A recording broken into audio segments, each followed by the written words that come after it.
আগের দিনে ফিরতে যেমন লেট হয়েছিল, ঘুম থেকে উঠতেও তেমনই লেট হয়ে গেছে। আর ঘুম থেকে উঠে মায়ের ঘরে এসে দেখি সবাই মিলে চা খাচ্ছে। সেই কারণে আমিও চা বিস্কুট নিয়ে বসে পড়েছি।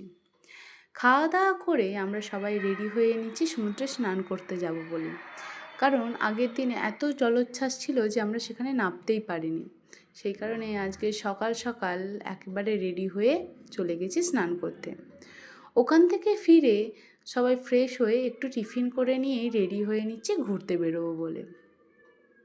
আজকে যেহেতু দীঘায় দ্বিতীয় দিন, তাই সবাই খুব সুন্দর করে সেজে নিয়েছে। সবাইকে দেখতেও খুব সুন্দর লাগছিল। এখান থেকে আমরা চলে যাব উদয়পুরে।